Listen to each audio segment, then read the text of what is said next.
오늘 우리에게 주시는 말씀은 말라기 3장 7절에서 12절까지의 말씀입니다. 만군의 여호와가 이르노라 너희 조상들의 날로부터 너희가 나의 규례를 떠나 지키지 아니하였도다. 그런즉 내게로 돌아오라. 그리하면 나는 너희에게로 돌아가리라 하였더니 너희가 이르기를 우리가 어떻게 하여야 돌아가리이까 하는도다. 사람이 어찌 하나님의 것을 도둑질하겠느냐. 그러나 너희는 나의 것을 도둑질하고 또 말하기를 우리가 어떻게 주의 것을 도둑질하였나이까 하는도다. 이는 곧 11조와 봉헌물이라. 너희 곧 온 나라가 나의 것을 도둑질하였으므로 너희가 저주를 받았느니라. 만군의 여호와가 이르노라 너희의 온전한 11조를 창고에 들여 나의 집에 양식이 있게 하고 그것으로 나를 시험하여 내가 하늘 문을 열고 너희에게 복을 쌓을 것이 없도록 붙지 아니하나 보라. 만군의 여호와가 이르노라 내가 너희를 위하여 메뚜기를 금하여 너희 토지 소산을 먹어 없애지 못하게 하며 너희 밭에 포도나무 열매가 기한 전에 떨어지지 않게 하리니 너희 땅이 아름다워심으로 모든 이방인들이 너희를 복되다 하리라. 만군의 여호와의 말이니라. 한 해가 저물어가고 이 새해를 맞아들이는 시간을 준비하고 있습니다. 옛 언약의 시대를 보내고 새로운 언약의 시대를 맞이하면서 이 하나님이 쓰신 선지자가 말라기였습니다. 이 말라기는 구약 시대의 마지막 선지자였습니다. 신약 시대를 여는 선지자가 세례 요한이었다면 이 말라기는 구약 시대를 마무리하는 선지자였습니다. 하나님이 선지자를 통하여 말씀하실 때마다 이스라엘 백성들은 어떻게? 라고 반문합니다. 그때마다 하나님은 대답을 주셨고 그 메시지로 당신의 백성들이 새 시대를 준비하게 하신 겁니다. 2024년 마지막 주일인 오늘 우리에게 주시는 이 메시지가 무엇일까요? 첫째로 돌아오라고 하십니다. 7절입니다. 만군의 여호와가 이르노라 너희 조상들의 날로부터 너희가 나의 규례를 떠나 지키지 아니하였도다. 그런즉 내게로 돌아오라. 이스라엘 백성이 바벨론 포로에서 귀환하고 이 성전도 재건되어서 예루살렘이 회복되었지만 이 경제적 어려움과 이 외적인 압박 때문에 나타난 현상이 예배의 나태와 타락이었습니다. 하나님을 떠날 수는 없고 이 현실이 어려워지다 보니까 이 형식적인 예배가 늘어나기 시작했습니다. 성전에서의 예배도 의무적인 행위로 변질되었습니다. 이 제사장들도 이 본인의 생계를 위하여서 이 제사장직을 버리고 도망가는 일도 일어났고 하나님께 드릴 수 없는 이 온전치 않은 그런 예물들도 뭐 병들고 눈 멀고 이런 동물들도 눈가림으로 그냥 예물로 받아서 예배를 드리게 됩니다. 더 나아가 이 주변 나라들을 보면서 잘 사는 이방 나라들에 대한 유혹을 느끼고 이방 여인과 결혼하고 그들의 신인 이방신을 함께 섬기는 일이 일어났습니다. 이런 상황에서 오늘 말씀이 주어집니다. 뭐라고요? 그런즉 돌아오라. 백성들은요 이걸 물리적인 거리로 이해했습니다. 그게 뭐예요? 너희가 이러기를 우리가 어떻게 하여가 돌아가리까 하는도다.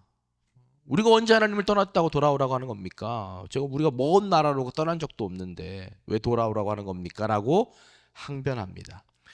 겉으로 봤을 때는 문제가 없어 보이지만 실상은 형식과 의무만 남겨져 있고 몸은 돌아왔는데 마음과 중심은 전혀 다른 곳에 있는 겁니다. 그래서 돌아오라고 하고 있어요. 이 메시지는 하나님을 모르는 이방인들에게 주신 메시지가 아니라 하나님을 섬기는데 어느샌가 이방신도 함께 섬기는 백성들을 향해 주신 말씀이고 백성을 섬기는 직분자에게 주신 말씀입니다. 이렇게 되어 있습니다. 너희 조상들의 날로부터 너희가 떠났다. 이 하루 이틀의 문제가 아니고요. 정말 오랜 세월 이 지속되었던 이 문제였다는 거예요. 이제 돌아오라는 거예요. 나는 지금 그래도 잘 살고 있지 않나 라고 생각하지 말고 다시 한번 곰곰이 나를 돌이켜 돌아오라고 하시는 거죠. 초심을 잃고 형식만 남아 겨우 그냥 하고 있다면 돌아오라고 하시는데 어디로 돌아오라고 하시는 겁니까? 나의 규례, 즉 말씀으로 돌아오라는 겁니다. 코로나가 끝났죠. 근데 아직 현장 예배로 돌아오지 않은 분이 계시는 것 같아요. 제가 최근에 만남 분 중에 이 코로나가 시작되면서부터 5년 동안 온라인 예배만 드린 분이 계시더라고요. 돌아오라고 하시는 겁니다. 목장으로, 가정으로, 부부의 자리로, 자녀의 자리로, 부모의 자리로, 사명의 자리로 돌아오라는 거예요. 그런 물리적인 자리뿐만 아니라 형식의 자리에서 떠나 간절함의 자리로, 모양만 남은 자리에서 떠나 중심이 있는 그 자리로, 전심의 자리로 돌아오라는 것입니다. 떠난 이유가 있겠죠. 시험 들어서 떠나 있고, 상처받아서 떠났고, 먹고 살기 바빠서 떠났고, 직면하기 싫어서 떠났고, 꼴 보기 싫어서 떠났고, 두려워서 떠났습니다. 아니, 다 만사가 귀찮아서 떠나 있고, 아무리 해도 안 된다고 해서 떠났습니다. 갖가지 이유 때문에 떠날 이유가 있겠지만 이제 다시 돌아오라고 하시는 겁니다.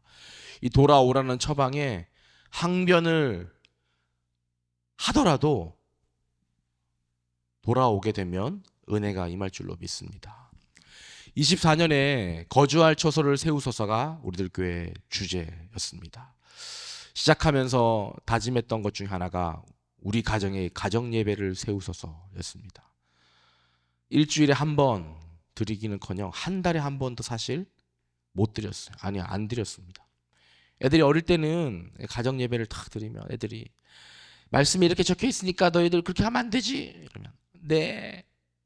부모님 말씀 순종해야 되지. 네.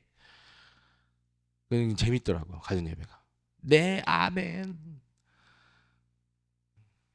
규태할 거지? 네. 근데 이제 고등학생이 되니까요, 제가 훈육을 할 수 있는 게 아니라 훈육을 받아야 되더라고. 아빠, 우리 죄를 자꾸 얘기하지 말고 아빠의 죄나 봐라. 이러니까 가정 예배가 진짜 내 죄를 보는 고백의 시간이 되어야만 할 수가 있겠더라고요. 엄마 아빠는 싸우면서 왜 우리한테만 뭐라고 하냐? 응? 왜 엄마 아빠는 우리 얘기를 잘 안 들어주냐? 가정 예배가 아니라 가정 성토의 시간이 되어서 그 자리에 앉아 있기가 힘들 때가 있더라고요. 그럼에도 내 죄와 연약함을 고백하는 자리가 되어야 하는데 그게 또 싫으니까 안 드리게 되다가 진짜 올 한 해를 생각해 보면 진짜 거의 못 드린 것 같은데, 오늘 돌아오라는 말씀을 보면서 내가 뭘 우리 자녀들에게 또 남겨줄 수 있을까? 믿음밖에 없는데 그거라도 남겨줘야 하는데 이제 성인이라는 그 나이대가 얼마 남지 않았는데 이런 생각이 들면서 네, 어떤 얘기도 잘 들을 수 있는 이 가정 성토의 예배 시간 다시 한번 생각해 보게 됩니다. 제가 돌아가야 될 자리가 아닐까 이런 생각을 해보게 되는데요. 적용 질문 드리겠습니다. 주님께로 돌아오라고 할 때 어디로 돌아와야 할까요? 돌아가지 못하겠다고 항변하십니까? 아니면 돌아갈 길을 구하고 있습니까? 여전히 인정 못하는 죄가 무엇입니까? 두 번째로, 무엇으로부터 돌아오라고 하십니까? 내 것에서 하나님의 것으로 돌아오라고 하십니다. 11조 오늘 얘기인데요. 8절 보겠습니다. 사람이 어찌 하나님의 것을 도둑질하겠느냐? 그러나 너희는 나의 것을 도둑질하고도 말하기를 우리가 어떻게 주의 것을 도둑질하였나이까 하는도다. 이는 곧 11조와 봉헌물이라. 너희 곧 온 나라가 나의 것을 도둑질하였으므로 너희가 저주를 받았느니라. 만군의 여호와가 이르노라. 너희의 온전한 11조를 창고에 들여 나의 집에 양식 있게 하고 그것으로 나를 시험하여 내가 하늘 문을 열고 너희에게 복을 쌓을 곳이 없도록 붙지 아니하나 보라. 구약 시대에 이 성전의 창고가 빈다는 것은요, 더 이상 하나님의 사역이 수행될 수 없다는 것을 의미했습니다. 구약의 11조는 세 가지 목적으로 드려지고 나누어 사용되었습니다. 첫 번째, 구약의 전임 사역자들의 생계를 지원하는 사역의 11조. 두 번째, 하나님의 명절 기간에 음식을 나누기 위한 회식의 11조. 세 번째, 3년에 한 번씩 과부와 고아와 나그네를 돕기 위한 구제의 11조입니다. 포로의 땅에서 돌아온 유대인들은 성전을 다시 짓고 하나님을 향한 제사를 다시 시작했는데 많은 백성들은요, 이 그들의 고단한 삶, 그것을 핑계로 이 형식적인 최소의 헌금을 드림으로 하나님의 창고는 점점 비어갔고 하나님의 사역은 휘청거리기 시작했습니다. 이에 말라기는 이런 식의 헌신은 하나님의 것에 대한 도둑질이라고 질타했습니다. 11조와 봉헌은 네 것이 아니라 하나님의 것이라고 말씀을 하십니다. 우리는 우리 인생의 주인이 누구인지를 알아야 합니다. 우리 인생의 주인은 하나님이세요. 이것은 신앙 고백에서 가장 기본적인 겁니다. 우리의 모든 것도 하나님께 속해 있습니다. 하나님 맡기신 것을 관리하는 청지기인데 내 것이 아니라 하나님의 것임을 기억해야 합니다. 모든 것의 끝에는 돈이 있는데 11조는 모든 것이 하나님께로부터 왔다는 믿음의 고백이고, 그래서 그 하나님의 은혜를 생각하며 기쁨으로 자원하는 마음으로 드리는 훈련이 필요합니다. 마태복음 6장 21절에 이렇게 되어 있습니다. 네 보물이 있는 그곳에 네 마음도 있느니라. 돈을 사용하는 것을 보면 그 사람이 어떤 사람인지 알 수 있습니다. 돈을 어디에 가장 많이 사용하는지를 보면 그 사람의 가치관, 관심, 사랑 알 수 있습니다. 하나님을 사랑한다는 것을 어떻게 표현할 수 있겠습니까? 말라기 선지자는 이스라엘 백성이 하나님으로부터 멀어졌음을 뜻하는 것이 무엇인지 말하고 있어요. 그들이 하나님의 것을 도둑질했다는 것은 단순히 11조 헌금을 하지 않았다 이 뜻이 아니라 너희가 하나님보다 그 돈을 더 사랑했다는 뜻입니다. 복음 안에 있는 우리의 삶은 억지로가 아니라 기쁨으로 해야 합니다. 11조를 드리는 정도가 아니라 삶을 기꺼이 드릴 수 있어야 합니다. 하나님으로부터 받은 은혜가 너무 크기 때문에 그 은혜의 힘으로 우리가 할 수 있습니다. 우리가 하나님의 것을 도둑질하면 어떤 일이 일어나겠습니까? 우리 인생 전체가 도둑질 당할 수 있습니다. 삶 전체를 잃을 수가 있어요. 이 세상 사람들은 돈으로 말미암아 무너지고 망가지고 도둑질을 당하고 도둑질을 합니다. 결국에는 다 망하죠. 그래서 계시록에 이렇게 돼 있죠. 어디서 떨어졌는지를 생각하고 회개하여 처음 행위를 가지십시오. 만일 그리하지 아니하고 회개하지 아니하면 내가 너에게 가서 너의 촛대를 그 자리에서 옮길 것이다. 물질뿐만 아니라 하나님께 기쁨과 감사함으로 드릴 11조의 영역은 많이 있습니다. 시간, 일, 재능과 은사, 자녀, 하나님을 위해 기꺼이 10의 1조를 드림으로 하나님의 창고에 그것을 드림으로 하나님의 사역에 동참하는 저와 여러분이 되면 좋겠습니다.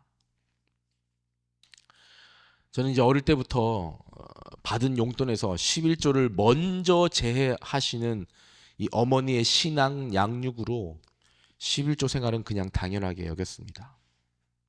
신앙 고백보다는 신앙 교육에 의한 것이었는데 점차 나이가 들면서 좀 아깝다 이런 생각이 이제 들 때도 있었는데 하나님의 것 떼먹다가는 정말 큰일 난다라는 어머님의 이런 강한 교육으로 엄두를 못 내다가 제가 성인이 되고 이제 제 스스로 아르바이트를 하고 돈을 벌면서 11조를 이제 내지 않는 그런 달도 있었습니다. 한 달 안 내고. 근데 그렇게 지나갔으면 아유 뭐 11조 뭐 안 내도 되구나. 갑자기 또 엉뚱한 지출을 하게 되는 막 상황들이 생기고 11조만큼의 돈이 또 나가버리는 개인적인 경험을 한 번이 아니라 여러 번 계속하면서 이 11조는 진짜 내가 도둑질하니까 누군가가 내 돈을 또 도둑질해 가는구나. 이런 찜찜함들이 확신으로 바뀌는 경험들을 이제 하게 되면서 하나님의 것은 손대면 안 되구나. 진짜 이런 생각을 좀 많이 했던 일들이 있는데요. 생각을 해보니까 신앙 고백으로 드리는 이 11조도 어릴 때부터는 이 신앙 교육이 필요한 이름을 다시 한번 느끼게 됩니다. 요즘 얼마나 신앙 전수가 힘든 시대입니까? 우리 부모님들로부터 믿음의 본을 보이고 자녀들에게 이 신앙 유산을 계속 남겨주는 2024년 5년이 되면 너무 좋을 것 같습니다. 적용 질문 드릴게요. 여러분 11조를 하고 계십니까? 안 하고 계십니까? 기쁨으로 합니까? 당연하게 합니까? 억지로 합니까? 온전하게 합니까? 겨우 합니까? 신앙 고백으로 하나님께 드릴 나의 10분의 1은 또 뭘까요? 정리합니다. 24년 마지막 주일 하나님이 우리에게 돌아오라고 하십니다. 돌아가야 될 그 자리를 묵상하면서 꼭 돌아가는 적용을 하시길 바라고, 내 것이 아니라 하나님의 것이라고 말씀하시는 그것을 손대지 않고 하나님께 드림으로 하나님 복을 누리는 우리 모든 성도님 되시기를 주님의 이름으로 축복합니다. 기도하겠습니다. 하나님 아버지, 저도 참 이렇게 오래 신앙생활 하면서 많은 부분에서 형식과 의무만 남아있는 것을 보게 됩니다. 이 정도면 됐다라는 마음 때문에 전심으로가 아니라 그냥 했다, 이렇게만 남아있는 제 모습을 보게 되는데, 주님 오늘 말씀을 통하여 다시 한번 돌이켜봅니다. 불쌍히 여겨주시고 하나님의 은혜를 생각하며 하나님의 은혜로 죄의 포로에서 돌아와서 이렇게 믿음의 성전을 지어가는 은총을 누리고 있음에도 여전히 내 왕궁, 내 전에서 머물면서 기꺼이 전심으로 돌아가지 못하는 악함을 용서하여 주시옵시고, 2025년에는 예배와 목장과 직장과 모든 섬김의 자리, 그 모든 자리에서, 맡겨진 자리에서 전심으로 돌아갈 수 있는 한 해가 되게 하여 주시옵소서. 2024년 각자의 자리를 잘 지켜온 분들을 모두 축복해 주시고 25년에도 그 자리를 떠나지 않고 순종하게 하여 주옵소서. 마음은 떠나 억지 순종을 하고 있다면 진심의 마음을 회복해 하시고 내 삶의 모든 것이 하나님으로부터 왔다는 11조 신앙이 회복되게 하여 주옵소서. 내 것이 없습니다. 물질도 자녀도 환경도 다 하나님 맡기신 것임을 잊지 않게 해주시고 하나님의 것을 내 손에 움켜쥐지 않고 하나님께 드리는 손이 되게 하여 주시옵소서. 참으로 나라가 어지럽습니다. 불쌍히 여겨 주시옵시고 악법을 막아 주시옵시고 하나님을 경외하는 지도자들이 세워져 이 나라가 복음을 위하여 안정을 찾게 하여 주시옵소서. 우리들 교회를 축복해 주시고 앞으로 진행될 팔복산 기도회와 해외 TT 교육부서의 모든 큐페에도 기름을 부어 주옵소서. 2025년에는 더욱더 하나님을 섬기는 교회가 되게 하여 주옵소서. 담임 목사님의 영역을 붙들어 주시고 성령의 기름을 부어 주시고 해외에서 헌신하시는 모든 선교사님들의 사역과 가정에 기름 부어 주시옵소서. 올 한 해 그 한 사람의 구원을 위해서 간절히 기도했던 기도 제목들이 있는데 우리 하나님, 우리 사랑하는 성도님들의 그 기도를 다 보살펴 주시고 돌봐주셔서 그 한 사람의 구원을 꼭 이룰 수 있도록 그렇게 예배의 자리에 돌아오게 하려고 간절히 기도했던 그 기도를 주님 다 들어주시옵시고 그렇게 예배가 회복되고 구원이 회복되고 믿음이 회복되는 그 모든 가정 성도들의 삶이 되게 하여 주시옵소서. 은혜를 베풀어 주시옵소서. 불쌍히 여겨 주시옵소서. 정말로 구원받게 하여 주시옵소서. 하나님 정말 그런 기도에 응답해 주시기를 간절히 원하오며 2024년 이제 며칠 남지 않았는데 주님 정말로 구원하여 주시옵소서. 그렇게 은혜 주시기를 간절히 원하오며 이 모든 말씀 예수 그리스도 이름으로 기도드립니다. 아멘. 우리 개인적으로 간절히 주님께 기도하시면서 나가도록 하겠습니다.